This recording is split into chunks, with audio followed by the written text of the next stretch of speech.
Okay. Well, on behalf of Eindhoven Institute of Renewable Energy Systems, as you can see, I would like to welcome you very much for a presentation, which I will introduce in a bit, both online and on campus. We are very happy that also on-campus activities are resuming again. And what we will deal with today is, I would call it indeed, a crisis, a land crisis. What are we going to do with our land area? And in that respect, I'm very happy that we have Timothy Searchinger from Princeton University from the US here, who is an expert in these kind of activities. He's also director of the food program. He was yesterday in The Hague to talk with politicians about the consequences of their choices. And he is now here to tell us what's going on, also perhaps in the light of the Ukraine crisis. So I guess you've all seen his biography, which is very lengthy, which I'm not going to repeat, but if you're interested, please do check his website. So without further ado, I would like to introduce Timothy and to give the floor to you. Timothy, the floor is yours. Thank you very much. And thank you all for coming. In the Corona room, seems appropriate. It is the first live or in-person talk I think I've given in the last 2 years. So it's great to actually see actual human beings. I have not been sure that I haven't been talking to bots for the last 2 years. So this is a paper that we're about to put out in Princeton University. I'm also the technical director of the World Resources, the food program at the World Resources Institute, but this is a Princeton project. And the challenge that I want to talk about is the challenge of how do we feed the world without destroying the world? That's the underlying challenge. And then the question is, what's Europe's role in that? And related to that, then what is Europe actually proposing to do? So I'm going to, normally I don't do this, but because I'm going to go through a lot of stuff, I want to tell you kind of basically what I'm going to tell you, in advance what I'm going to tell you. And one is, we have a huge global land use challenge. That challenge is, we have huge human demands for land. We also have demand to save land, to store carbon and biodiversity. There's huge land use competition. The second is that Europe has an important role in contributing toward the solution to that problem. And the third is that right now, the Fit for 55 plan is going to increase that problem severely. So I'm actually a fan of many aspects of the Fit for 55 plan, but in its land use components, I'm going to present to you the reasons why actually it's going to make the problem worse, but it's also fixable. So let's start with the basics. Agriculture occupies half of the world's vegetated land. And that occupation of agriculture, about a third is cropland, about 2/3 is pasture. About 40% of that pasture was historically forested or heavily wooded, including most of the pasture in Europe. And that conversion, which is the primary driver of biodiversity loss, is also responsible for about something like 20 to 25% of all the carbon added to the atmosphere. And in this slide, you see all the red, the deeper red, based on a paper in Nature, is the loss of carbon from vegetation and soils due to human activity. And a lot of that, this green part down here, is due to conversion to other uses in agriculture. But also the yellow part is due to forest harvest and to some extent grazing activity. And so that is responsible for at least about a quarter of the carbon in the atmosphere. Now, every climate strategy, I'm not going to show you the detailed graphs, but I'm not aware of any climate strategy for either 1.5 or 2 degrees that doesn't assume at the very least we stop converting more land to agriculture as of 10 years ago. Most rely on reducing agricultural land area so that we can use it for other purposes, including reforestation. So that's the first thing to know. The second thing to know is that everyone who projects future agricultural land area projects that we're going to have a large increase in agricultural area. So this is a model comparison study. All of these are cropland expansions from basically 100 to maybe 300 or 400 million hectares in different studies. That's a lot of land. Now, why is that? The reason is, well, first of all, the population is going to grow to close to 10 billion people from about 7.8 billion today, and was even in 2010 it was more like 7 billion or 6.9, I think. And secondly, people are going to eat more meat and milk. Then on top of that, there's increased demand for wood. Most of the people in the world use very little paper. Most of the people in the world use very little wood for construction. And there's going to be expansion of urban land, which hasn't even entered into those other analyses. And you can see this relentless growth in demand for meat and milk. And I'm going to show you that that is going to be very, very hard to stop from happening, because most of the people in the world are unlike Americans and Europeans and eat very little meat and milk. Now, how do you solve that potential problem? Well, one is you have to increase crop yields and also livestock feeding efficiencies. So we did a paper, 550-page detailed report with the World Bank, the UN, published in 2019, called Creating a Sustainable Food Future. And one of the things we did in that report is we estimated how much land would have to be brought into agricultural use if we tried to produce all the food we're likely to need in 2050 with today's farms. And the answer is 3.2 billion hectares. So that is roughly 10 times India, 4 continental United States.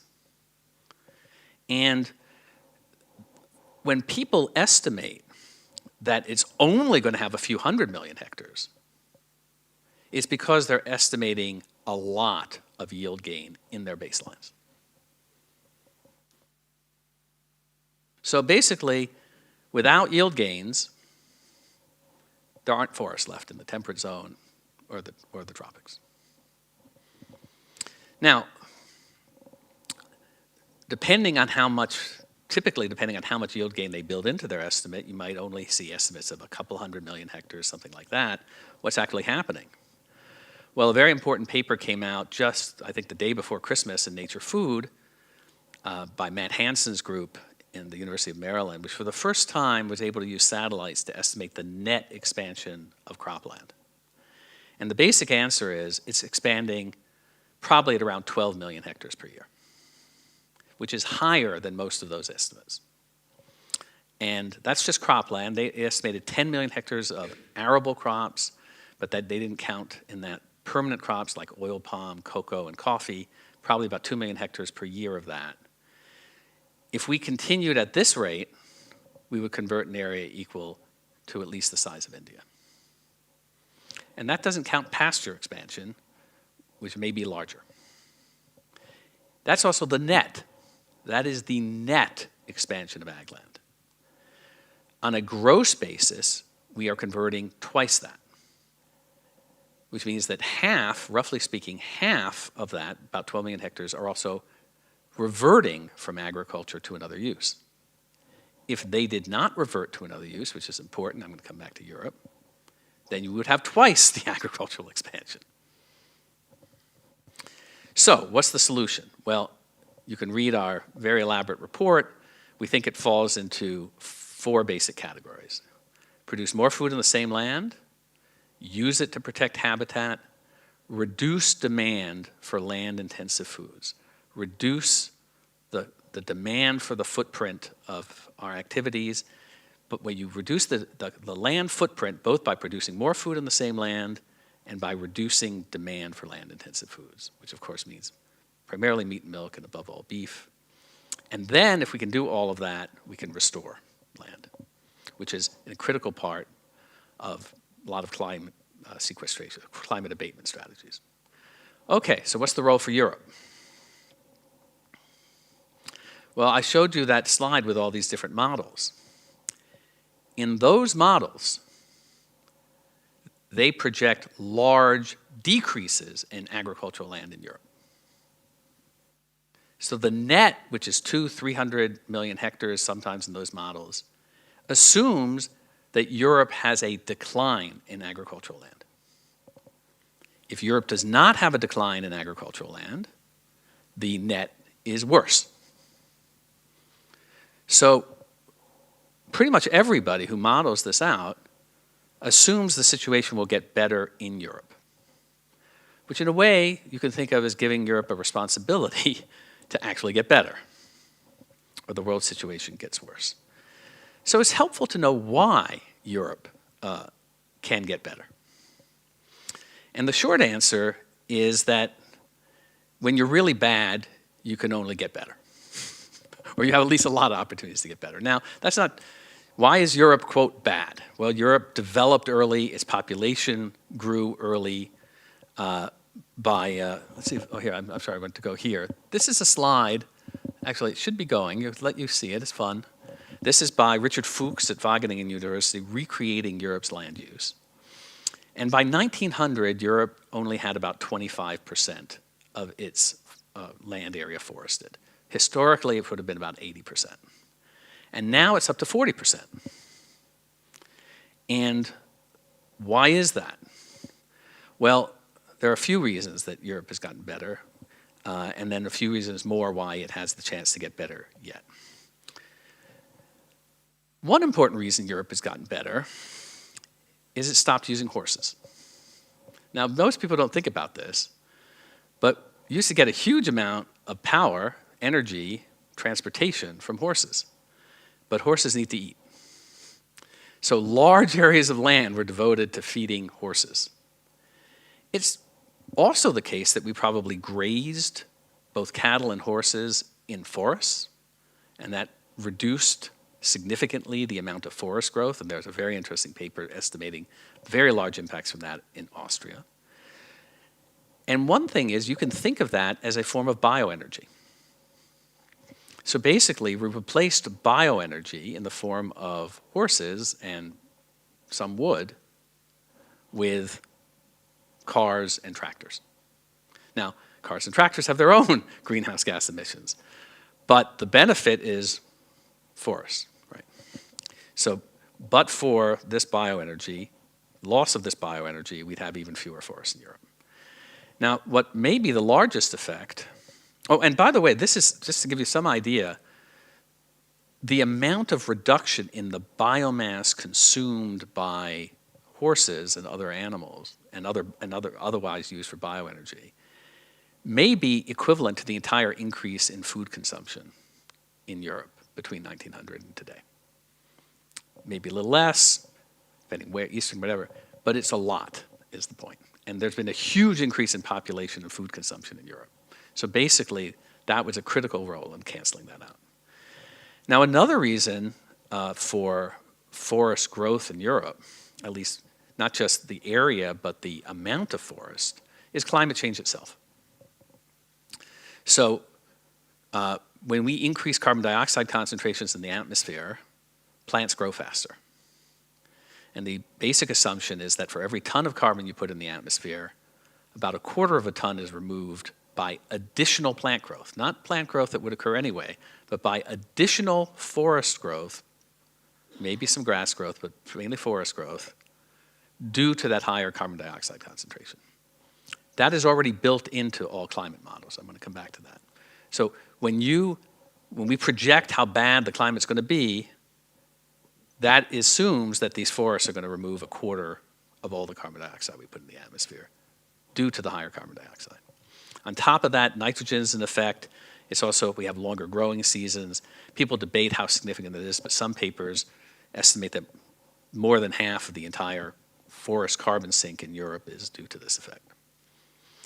By the way, both of these effects technically are things Europe should not be taking credit for, because these are ongoing effects of activity prior to 1990 or climate change. They're already in the baseline. So you can't really claim that as mitigation if it's already in the baseline. Now, a third reason Europe has regrowing forests is it has outsourced its land, some of its land. So Europe's land footprint now extends to a lot of food imports. So these are kind of the main soybeans, oil palm, cocoa, coffee, some of the main things. Europe exports wheat, it exports meat, But when you look at the combination and say how much does Europe import versus how much does Europe export, pretty much everybody calculates that you're actually, in effect, exporting deforestation. So these are some papers that have different estimates. Probably the one that just most looks at what is the real net effect is probably 24 million hectare estimate. Europe has about 100 million hectares of cropland. So 24 million, you can put that in that perspective. A fair amount of that is for things other than food, including biofuels, but also industrial products. Now we, in our paper, do a calculation of something we call carbon opportunity costs, which is a comparison of the average amount of carbon lost from vegetation and soils to produce each basic agricultural product. So for example, for maize, for 1 kilogram of maize, we typically lose about 2 kilograms of carbon from vegetation soils to produce that. Soybeans are more, different products of different things. Beef has a particularly large amount. And when you look at the comparison of imports and exports, so this line, the green line, are the imports, and this line, the blue line, are the exports, and here's the net.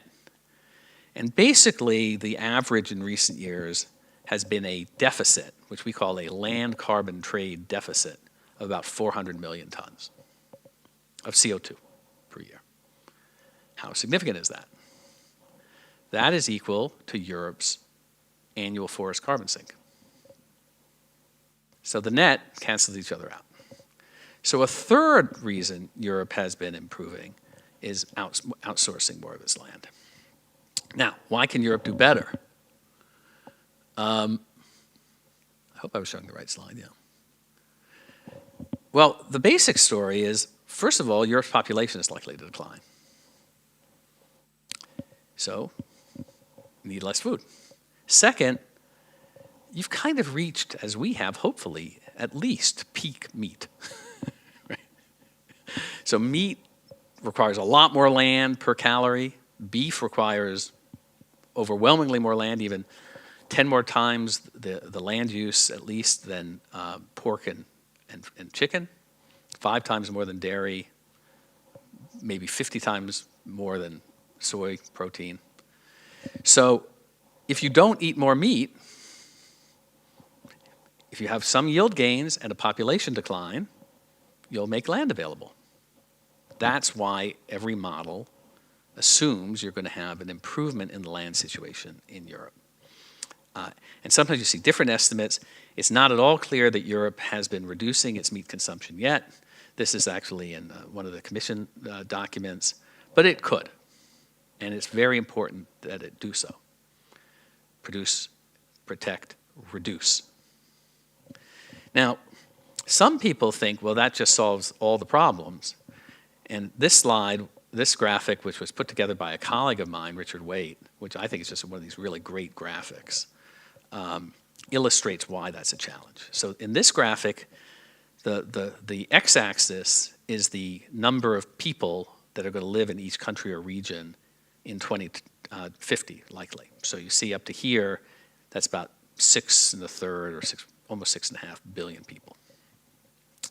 The y-axis are the calories of meat and milk, basically, and fish, that they eat per person. And the red is in 2010, and the yellow is the projection based on the Food and Agriculture Organization projection in 2050. So what you see is Europe's consumption is up here, and these people, this basically almost 2/3 of the population, live in places where today the average consumption is about 1/4 of Europe's consumption. So if they go up to half, that's a lot of consumption. And the baselines that I've been showing you even have people in Africa, sub-Saharan Africa, eating 1/4 of our present level. So our strategies require that Europe reduce its meat and milk, that basically Americans too. Anybody who consumes a lot of meat and milk has to cut. But even if you have very large cuts, that will help a lot, but we're still probably going to have more meat and milk. So that gives you the idea. There is no one thing that's going to relieve this problem. Now, we use the model, Patrice Dumas at CIRAD is the developer of the GlobalAgri model. I helped a bit. And the good news is Europe has real potential because of all these reasons to reduce its land footprint. And in these scenarios, in our scenario, if Europe doesn't make the situation worse, if it continues to have some reasonable yield gains, it should free up 16.5 million hectares. I think, what is the Netherlands, like 4 million hectares, something like that, the size? So it's like 4 times the size of the Netherlands. And eliminate the land carbon trade deficit. And if you add some kind of reasonable reductions in consumption of meat, dairy, and fish, you can get up to 30 million hectares. So we want Europe to reduce its land footprint, its land carbon footprint, through a combination of yield gains and reduced consumption. All of these, however, require, by the way, that your biofuels do not exceed the 2010 levels, which we're already exceeding. So then the question is, assuming that could happen, what could Europe do with this land? Well, one thing it should do is eliminate that land that oversees land carbon trade deficit, is what we call, right? And preferably, frankly, to feed the world, it should be an exporter. Now, most people, most countries produce most of their own food. It's going to be extremely hard for many places to produce all of the food that they're going to need by 2050 without clearing more land. Wheat is a good example.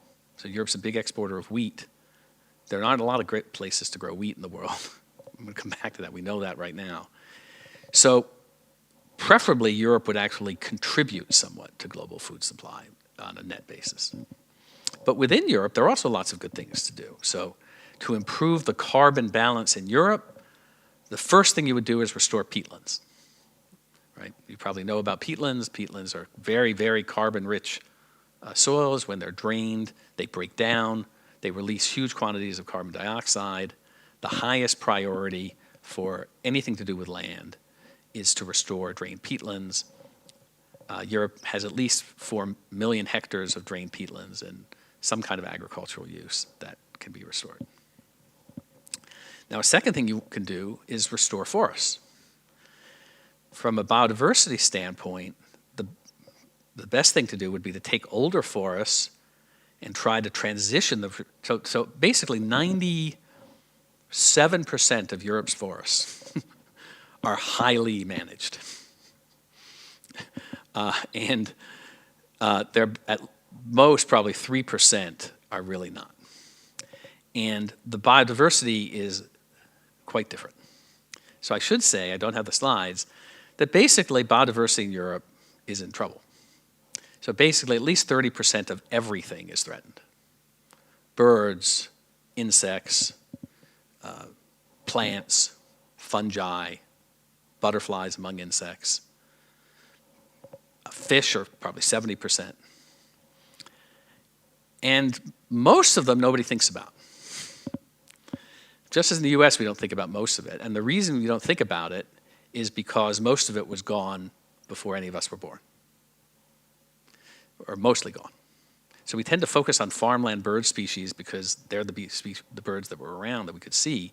But actually, the really most threatened stuff, and primroses were going down, but the most threatened are the things that were basically reduced to these small habitat areas even before we were born. And we have a term called environmental amnesia where people forget about those, but if you want to restore biodiversity, you've got to restore a lot of these microhabitats. And one of them is to get some of these older forests back. And even within forests, we want more dead wood. A lot of the biodiversity in forests is in dead wood on the ground. So that would also do carbon, and one of the recommendations we have is, well, you could actually take some of that agricultural land, use it for fast-growing trees, use that to replace the wood that you need, and then take some of these older forests and transition them to more natural forests that also store a lot of carbon. And that has I think it's good for both biodiversity and carbon standpoint. Now, Europe also has about at least 20 million hectares of these biologically diverse grasslands, which you can think of as semi-natural grasslands, have probably evolved for a couple thousand years from kind of light grazing, produces very little food, but has quite a lot of biodiversity for both plant species and insects, among other things. So it's important to preserve those, and in some places to restore at least some of that. So those are some of the things that Europe could do with this land to both benefit the climate in Europe and globally, right? You don't want to transfer your land to the tropics. You're going to lose hectare for hectare, you're going to lose more carbon and maybe 10 times the biodiversity. And the yields are lower, so you typically need more land. Okay, so now what is the Fit for 55 plan proposing to do with Europe's land? Well, if you just look at the impact statement by the European Commission, it wants to have 22 million hectares of energy crops.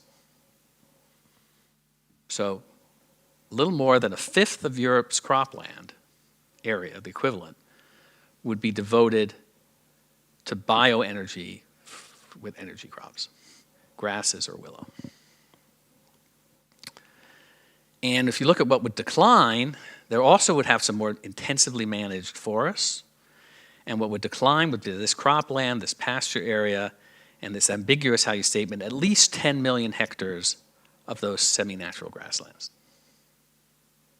Now the Fit for 55 plan claims it's going to restore biodiversity in Europe.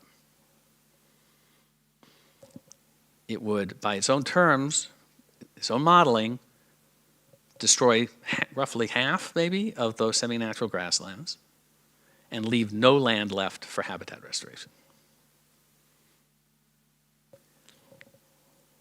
There's also no land left, by the way, to help improve Europe's land carbon footprint abroad.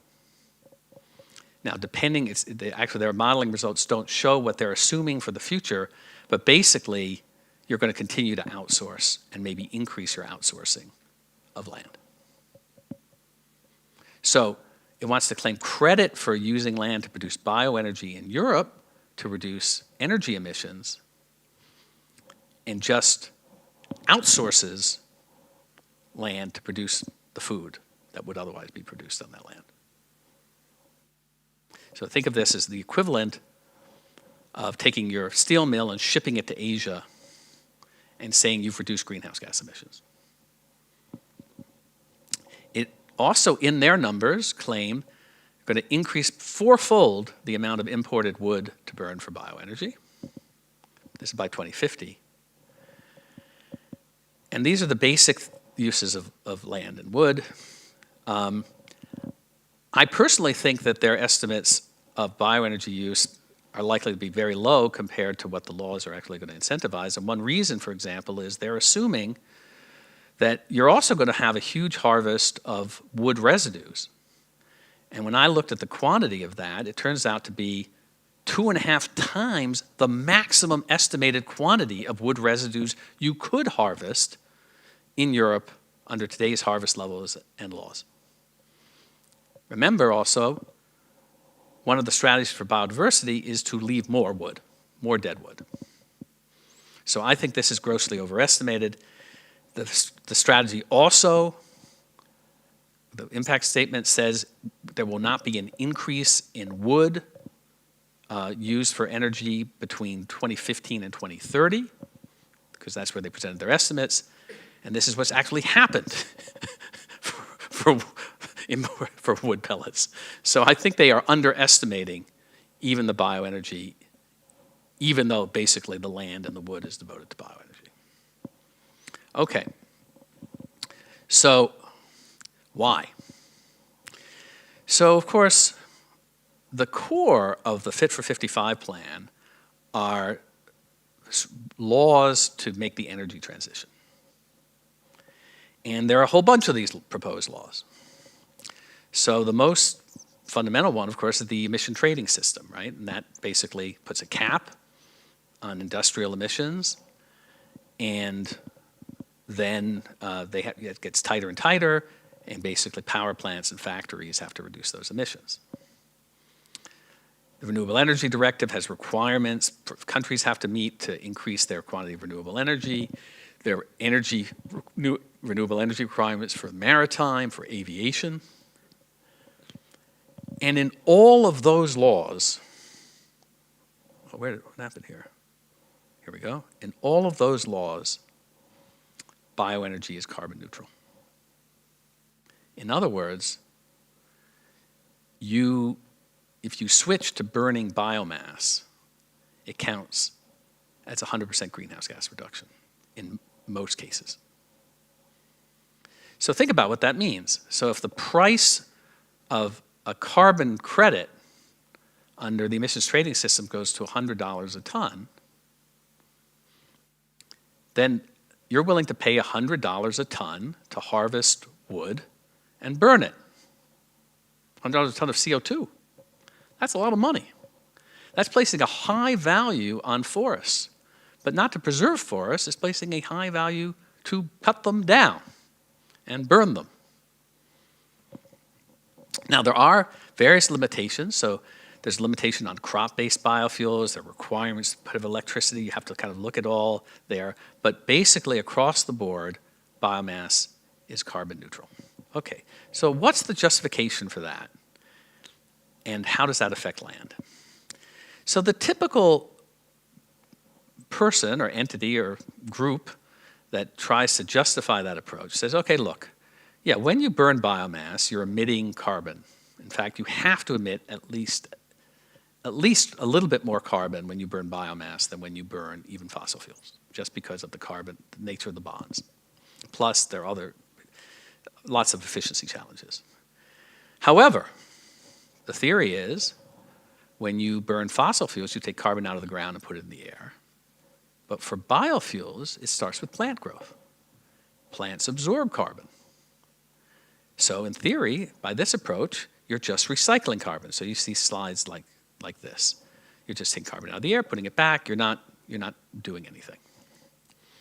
What's wrong with that? Well, let's look at it in a little bit more detail. So here's a typical life cycle calculation. This is one by the Joint Research Center that compares gasoline to ethanol. Now here's ethanol. And it takes more emissions to grow crops for ethanol than it does to mine fossil fuels. When you refine the crops into ethanol, there are more emissions. This is now from the production process, the energy used to do it. What comes out of the car is basically the same. They would be literally the same, except here they're assuming a slightly cleaner burning engine. When you ferment a starch, here this is grain, into ethanol, you lose one atom of carbon for every two that go into the fuel. And if you added up all of those, you'd have an increase in greenhouse gas emissions.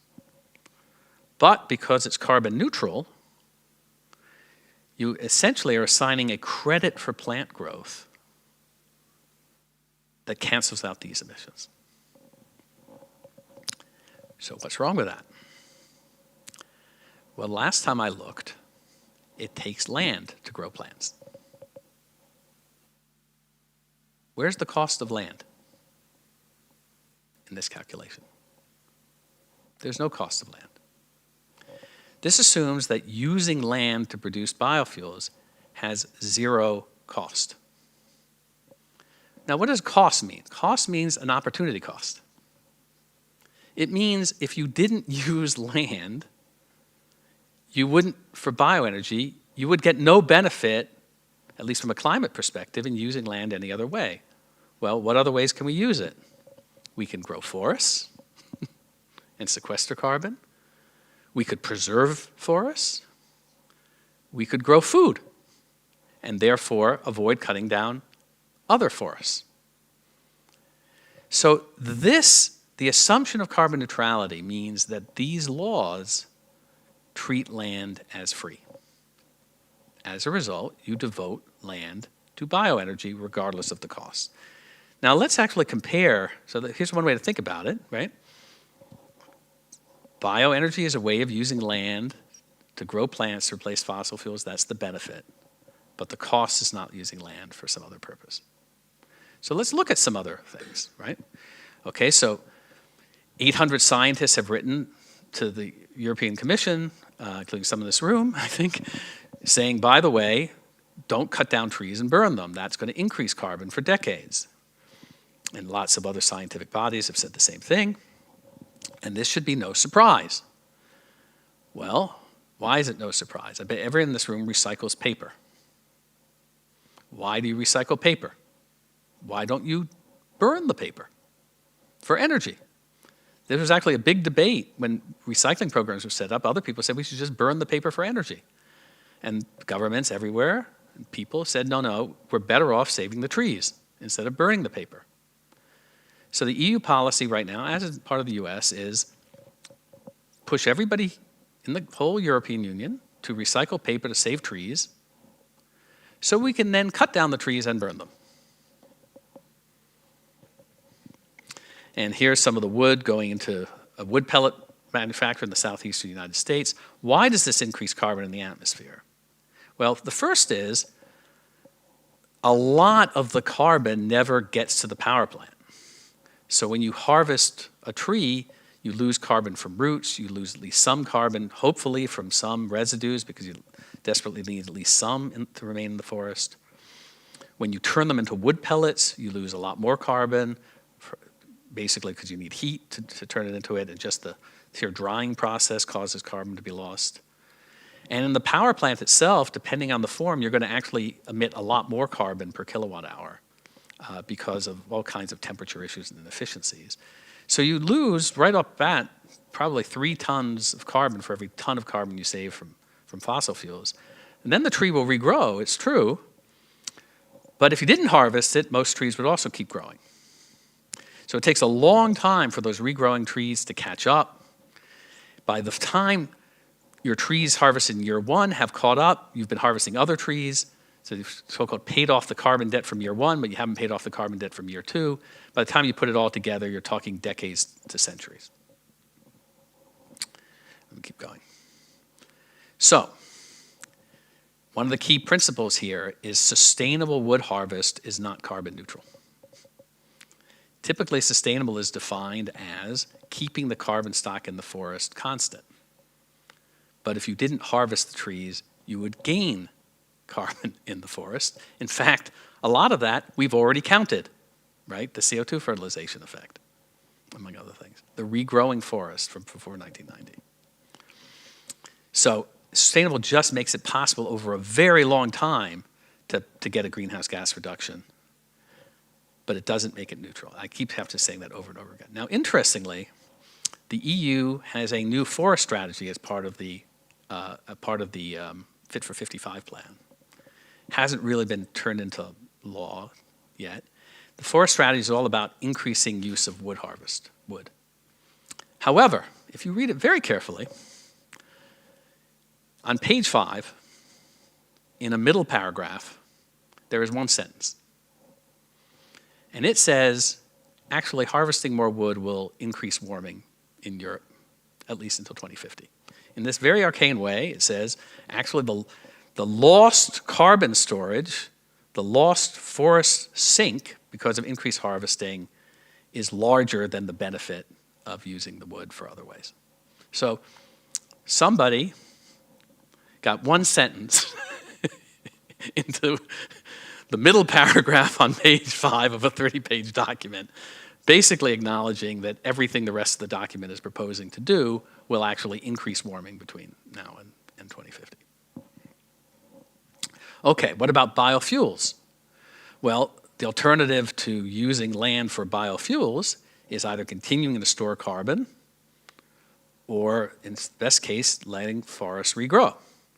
And if you, here I'm showing you kind of a best case scenario where you have extremely high yields for cellulosic ethanol crops. You have essentially no further conversion loss, which I think you'd have. Probably David would be able to advise us more if you actually turn that and try to turn it into an aviation fuel instead of an ethanol. And even then, you get basically 3 tons of carbon per hectare per year benefit. If you have to clear anything, you're going to lose that much carbon for decades. Even if you had surplus land, you could let it reforest and get the same benefit. So the cost, even here, the net gain is basically zero. Okay, so there is another provision in the Fit for 55 package that's designed to some extent to counteract some of this. And these are so-called LULUCF rules. I don't know, some of you, if you're in the climate business, there are no more obscure rules to 99.9% of the people in the climate business than the rules that govern how you measure carbon from forests and land use change and things like that, which is great because the few of us who actually kind of ridiculously devoted huge amounts of time to studying those rules can therefore feel superior to everybody else, having made up these very complicated rules. But anyway, the good news is there are tightening of these rules proposed that will give incentives to countries in Europe to harvest less wood. Maybe even to replant forests. So that's good. I don't think, we're not sure how strong it will ultimately be, but it will have some effect in reducing the amount of wood that would be harvested in Europe for bioenergy. And you don't have to read this sentence, but basically the Commission claims that that means bioenergy is not treated as carbon neutral. Why? Because if Estonia or Slovakia cut down their trees, they're going to have to somehow be responsible for the lost carbon in the forest. However, it may be not carbon neutral to Slovakia or Estonia, but it's carbon neutral to the energy users. So if you're a power plant, you still get credit for burning wood. If you are an aviation company, an airline, you get credit for burning biofuels even if you've devoted cropland to that and therefore outsourced your thing. Same as for ships. For the energy users, they just don't care. So they're going to keep using biomass.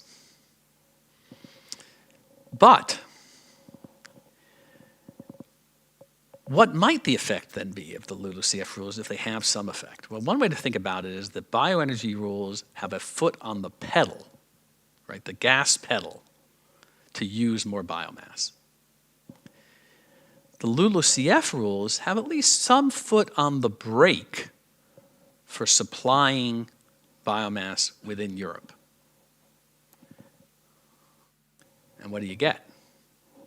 You get biomass from outside Europe. So in this case, the stronger the LULUCF rules, the more outsourcing, either importing wood or turning Europe's cropland into energy crops and importing food. Okay, last couple things about bioenergy. The numbers I showed you assumed that the alternative to bioenergy was fossil fuels. We have alternatives. So here is one reason nobody talks about using biofuels for automobiles anymore. It's because bioenergy is more or less the least efficient technology for energy anyone could possibly have dreamed of. So basically, the most efficient biofuel on the planet is sugarcane ethanol. It's grown on really good land, well-watered, in the tropics. It's a perennial crop, and it converts 0.2% of the total energy in solar radiation into usable energy in that on a net basis. Corn ethanol in the US using the best farmland is 0.15%. Not 15%, 0.15%. Even on cellulosic ethanol, assuming incredible yields, you get up to 0.35%. And if you went and bought a PV cell today, it would be at least 20%, and the net would be about 15%. And then on top of that, if you put it in a car, you get a threefold energy conversion benefit in using an electric engine instead of an internal combustion engine. So even without counting that separate thing, on at least 75% of the world's land, you'll get at least 100 times more usable energy using a solar technique than using bioenergy. Why is that? Bioenergy is a 3.5 billion-year-old technology. It was invented by blue-green algae. Another cell found a way to incorporate blue-green algae into it and became a plant, and it hasn't changed much. And they weren't that smart. And they didn't have a lot of materials to work with, right? This is the ultimate path dependency. So the reason biofuels have already lost in effect to electric cars is because it's such a bad technology. Now, it's the only technology we can use if we want forests. It's pretty much the only technology we can use if we want food. But it's not the technology we need if we want land. And the thing about it is, if you use another technology to deal with your energy, you then have that land, even if it's surplus available, to solve the land problems. So you get both benefits. So I'm almost done. Here's the way to think about it. The whole Fit for 55 plan, like any plan, is about optimizing resources. And in the case of land, you have to decide, do I use it one way or another? Do I use it to produce food and avoid importing food? Do I use it to restore biodiversity? Do I use it to save carbon, restore carbon? Or do I use it for bioenergy? Benefits, costs. But the bioenergy rules treat the land as free. So it violates the whole principle of an optimization project. And that therefore dominates everything else. Okay. We're talking now when what we're really all thinking about every day is Ukraine. Well, one of the problems we're going to have is Ukraine is in the top 5 exporters of corn, maize, wheat. It also exports rye, barley. And we're going to have a food crisis.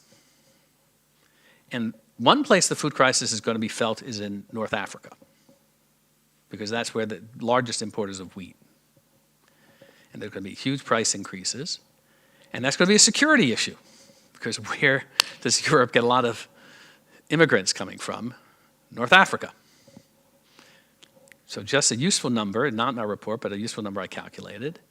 You could replace all of Ukraine's grain exports if you cut today's US and European grain ethanol by 50%. And that's accounting for byproducts and things like that. And what that reminds us is land is a scarce resource.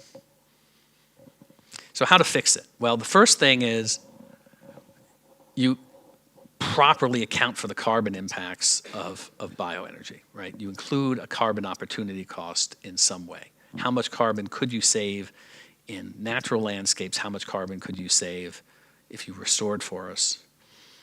I think Europe needs to have a target for reducing its land footprint, and particularly its outsourcing of that. Because right now, unfortunately, under global rules, Europe gets credit for basically outsourcing its land, just as outsourcing its steel, right? So you need targets. Countries should be given those targets. And then you need policies, right? Policies to both increase yields and to reduce consumption. And then my day job, believe it or not, is actually none of this, is all mostly about things like reducing agricultural greenhouse gas emissions, pollution, nitrogen. A lot of effort needs to put into that, because that's important too. Europe needs to also be working with its suppliers to make sure that the yield gains, future yield gains there, also avoid increasing land area demands, and then that's used to protect forests and other landscapes. It's not that Europe shouldn't import soybeans. It's that Europe should work with Latin America to make sure the yields go up enough that soybeans don't need to expand, but Europe should export other things, like more wheat, or even more meat, actually. Again, most of the world produces the vast majority of its own food, but somebody's got to be able to export some food. And then within Europe, you want to use that land in a very targeted way, particularly if what you care about is biodiversity, which needs a lot of very special habitats, and you need to manage that. So to summarize again, this was the point. Big problem, global problem. Europe has to play, like everybody, a big part of the solution the Fit for 55 plan increases the problem essentially by treating land for free for bioenergy, and it's fixable. And I'll just leave you with this last slide. So I sometimes think, why does everybody treat so often land as free? You know, well, of course, it's an incentive. It's easier. It's hard to get carbon neutral in Europe. It's a lot easier to claim you're carbon neutral if you use a bunch of your land for bioenergy and just outsource your requirements, right? So it's hard. And you know, David is doing hydrogen. I was telling him over lunch, yeah, you know what? The world's going to depend on whether you guys make it work. Because in addition to electricity, we're going to need some fuels like hydrogen for other purposes. So, you know, that work is staggeringly important. People realize it. No, it's even more important, right? Because there is no good bioenergy that's from dedicated land. But here, this is a slide of the plant production potential of different parts of the land under native vegetation, a kind of estimate of that. And what you see is not only is our land restricted, but the productive land is even more restricted. And by the way, in only a tiny number of cases have humans increased that. Mostly we've just decreased it. And we've increased it in harmful ways in some way. You've increased it through a lot of irrigation in parts of India or Asia. Tons of fertilizer may have increased a little bit in parts of the upper Midwest. But basically, this is it. This is what we got to play with. That's it.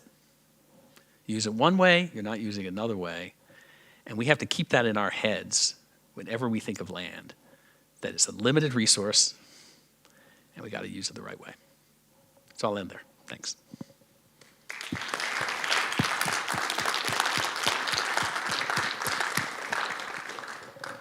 Thanks very much. I think we have some questions from the audience here, and we will also have probably questions online, but I will prioritize those sitting here, obviously. So please, if you have a question, raise your hand, and then I'll give you the mic. Maarten.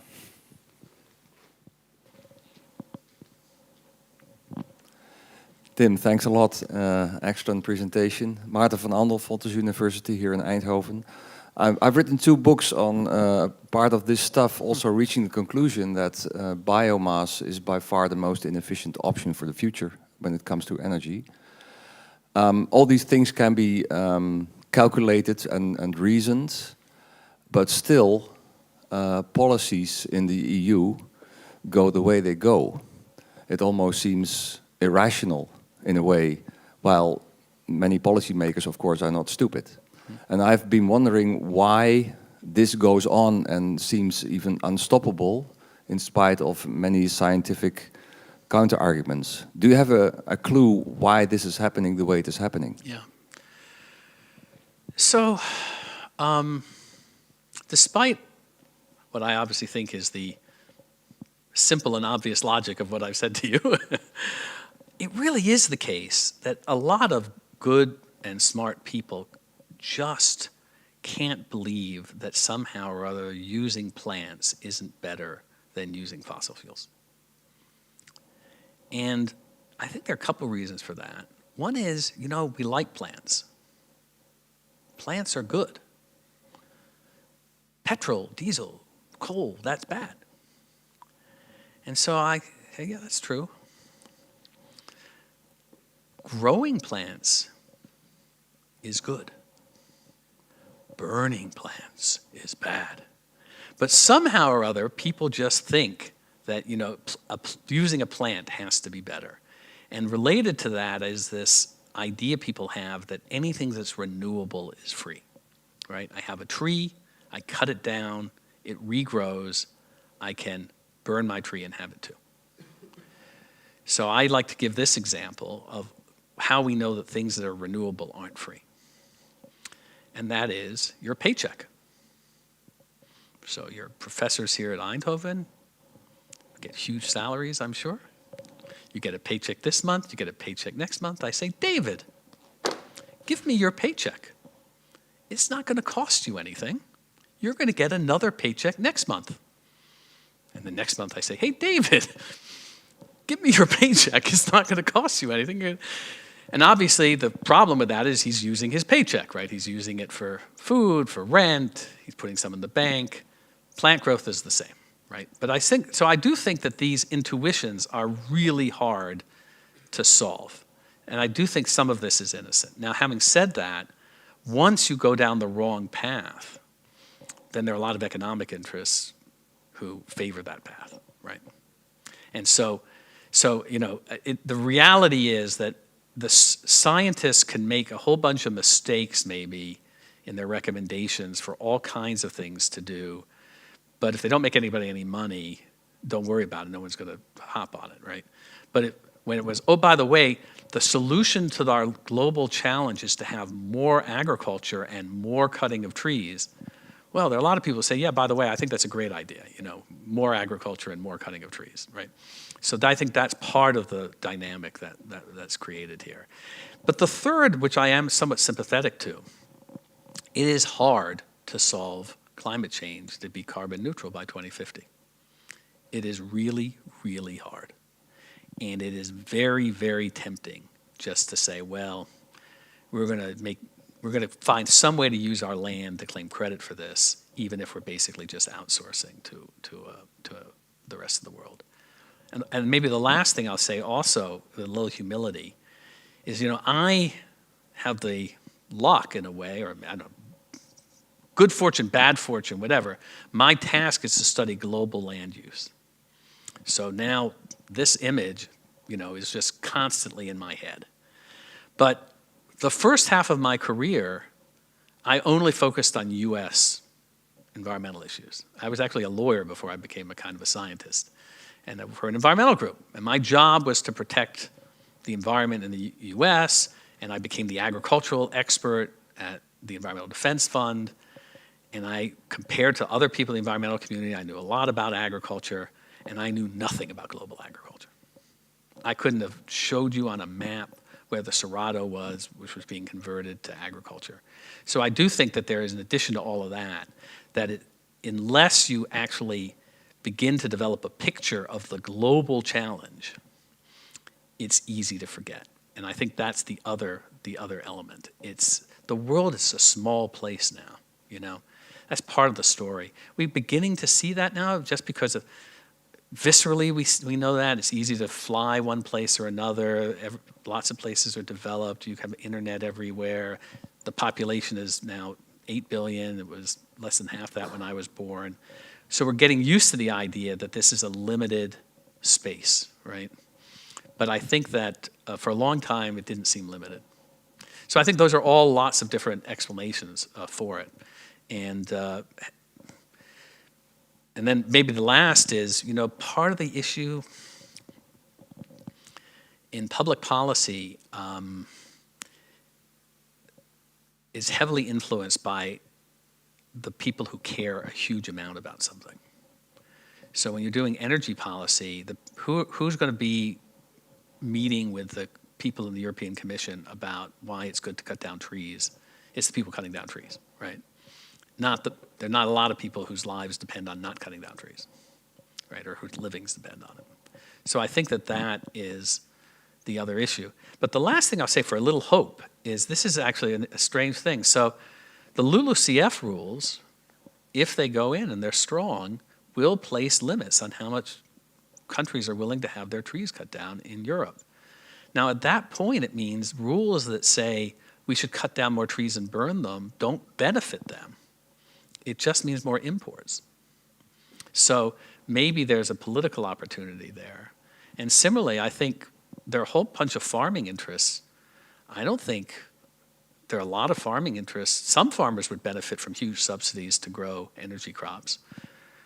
But a lot of farmers want to produce food. And I don't think they want to do that. So I think there are reasons that even from a purely cynical political perspective that you could find the interest. But we don't have a lot of time. They're debating this right now in Brussels. And I'm sorry, this is a long answer. Here's the last thing. Read the fine print. I gave you the numbers on the It's in the EU impact assessment that they want to use 22 million hectares of land, or predict that you'll use 22 million hectares of land, which is probably an understatement, for energy crops. Well, if you know that there are 100 million hectares of cropland in Europe, you realize, oh my God, that's a big number. But of course, most people don't have time to read impact, so I'll stop there. Thanks. Mark? Hand you the mic. Yeah, thank you, Tim. There were also a lot of good questions online, so I will select you with some of them. Sure. Because I think you showed us clearly the picture with what we have to work, and you focused on land, which makes sense. But one of the questions that I also really sympathize with posed by Emma Gerritsen was, the concerns that you raise about the biomass are centered on land use, but what are your thoughts on the use of oceanic biomass, like algae or seaweeds? So could you comment on that? So there may be possibly some ways to produce a lot of seaweed deep in the ocean. My guess is if anyone figures out how to do that, the best thing to do is just to actually sink it to the floor. That will actually take the carbon and put it to the floor, and that there are other people working on that. We have such a big land use challenge that to the extent we can produce seaweed, which is not that great, the higher use of that would still be as an animal feed, you know? So not energy. The last thing you want to do with biomass is energy, right? You want to use it for the highest use you can, particularly food. I think that point's been made very valid, and that's also acknowledged here. But then also a question is, I mean, you need carbon for your plastics, for your building materials, etc. So how about the use of biomass for such uses? Yeah. So for building materials, it turns out, so we have another paper we're working on, but so people think, well, for building materials it would be great because you have the carbon in the tree, and if all of that carbon in the tree went into a building, you're not losing any carbon, right? The problem is the same issue, is the vast majority of the carbon in the tree never makes it to the wood. It never makes it into the building. So you're losing all of that. So it turns out that the papers that estimate benefits from using wood for construction are also papers that assume that biomass is free. So they don't count the carbon loss in the forest, or they don't count the carbon being lost to the atmosphere. And the papers that do conclude, basically, as we do, that basically, in the vast majority of situations, you're increasing carbon in the atmosphere. And you'd also, by the way, have a potentially much larger increase in demand for wood. So wood, people don't talk about it, but wood is another challenge, big forest. And then there are further uncertainties there. So by the way, you know, even when we estimate the impact of forestry, we tend not to factor in soil carbon losses. There are some hints that there could be some gigantic losses actually in the tropics and things. So basically, there's a whole other thing, is how do you produce all the wood we need without cutting down more trees, because that we also have to do.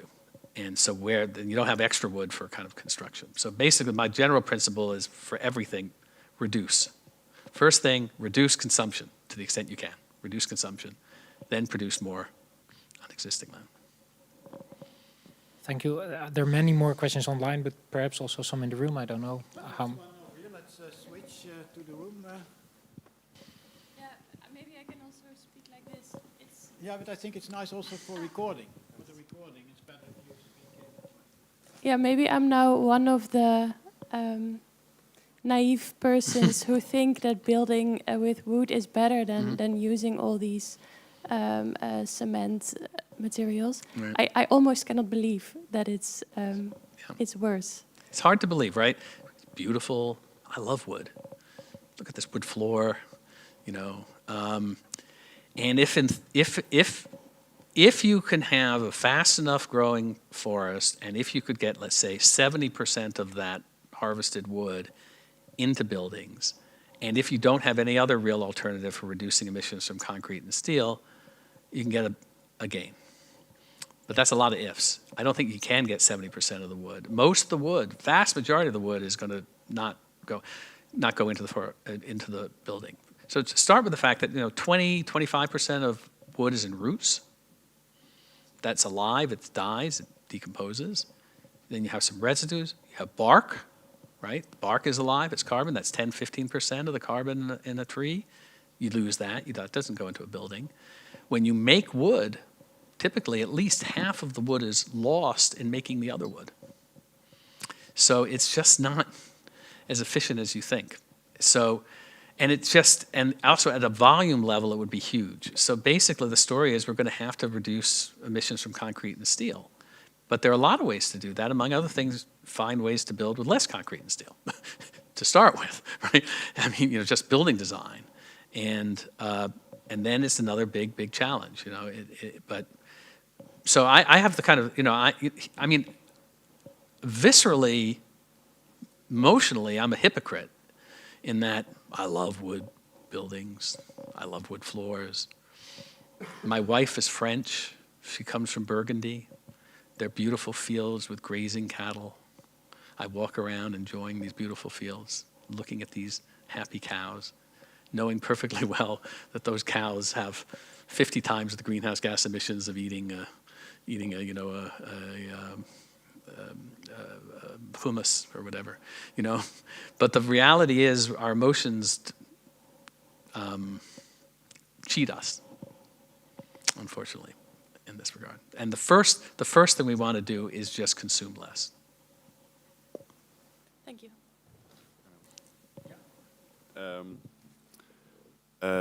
You say that you can either use land as a carbon sink by having a forest or produce food.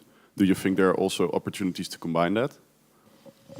A few. It's usually not as big, and we should pursue those where it's possible. So here's the challenge. So we have some tree crops, right?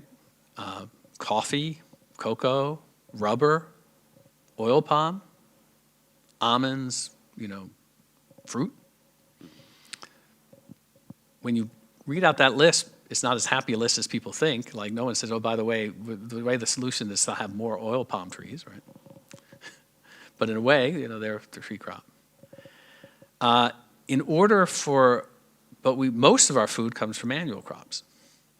So in order for a tree crop to be better than an annual crop, there have to be two conditions. One is it has to replace the annual crop. We don't want more consumption, we want to replace the consumption, right? And the second is it has to grow on the same land. Because otherwise you're just going to clear some other land. So the problem with oil palm is amazing, actually. It produces an oil seed that is extremely high vegetable oil production. It stores carbon. It doesn't use a lot of fertilizer. It just happens to grow best in native, very wet tropical rainforests. So people didn't plant oil palm in Spain. You couldn't in Spain. Or Holland. You plant it in Indonesia, right? So those are the two conditions. So you have to look for crops that have those. I'm actually interested in a crop called pagamia that I think might be able to replace soybeans it's a tree crop that might be able to replace soybeans in Brazil. I work on something called intensive silvopastoral systems where you have some trees as well as shrubs with grazing in Colombia and Brazil. So wherever you can, you want to do it. But you have to be realistic. It has to meet those two conditions. Thank you. Actually, have a question. Can I, or is it? A short one. A short one. It's a very short one. Just going back to kind of, I guess, the wood question, but also about agricultural waste and whether there's potential there to use, to kind of go into a circular system. Yeah, a little bit, I think.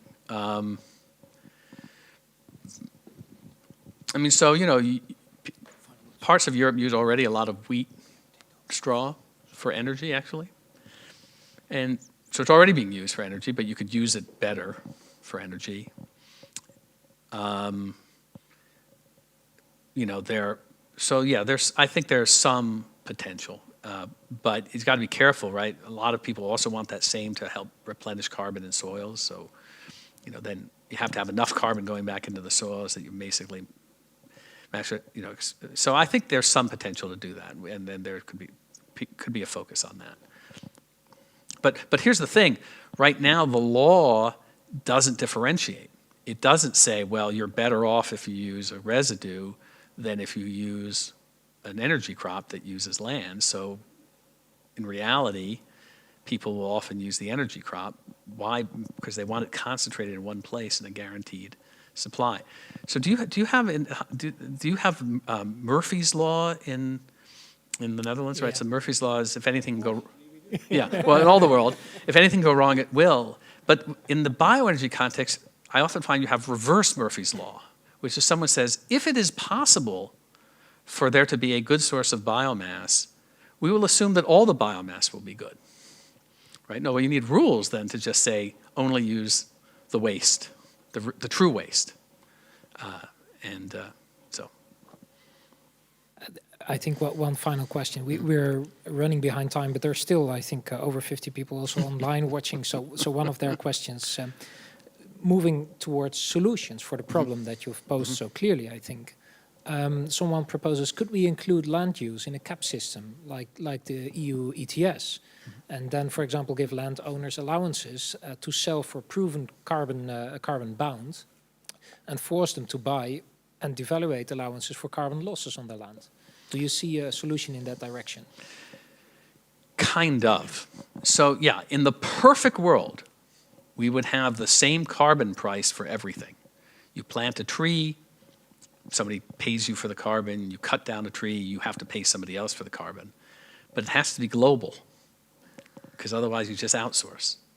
So realistically, we're not going to have a global system. We're probably not even going to have a European system. But what we want to do is we want to incorporate those numbers into everything else.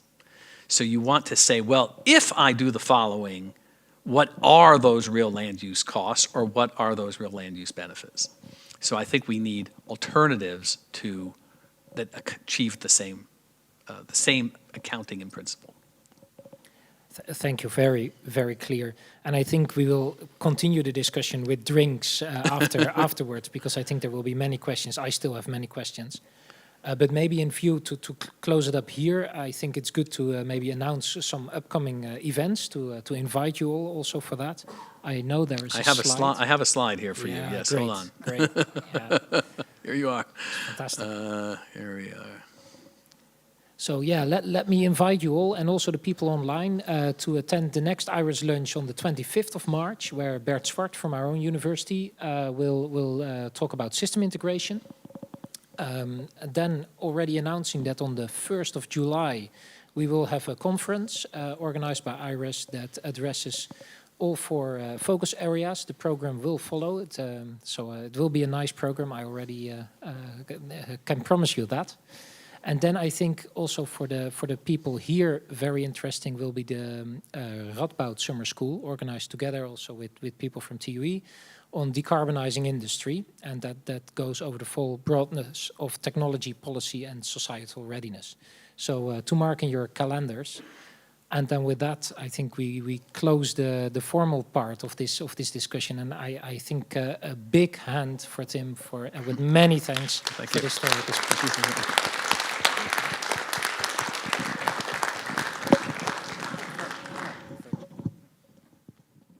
Okay, so yeah, drinks available, and thanks for participating.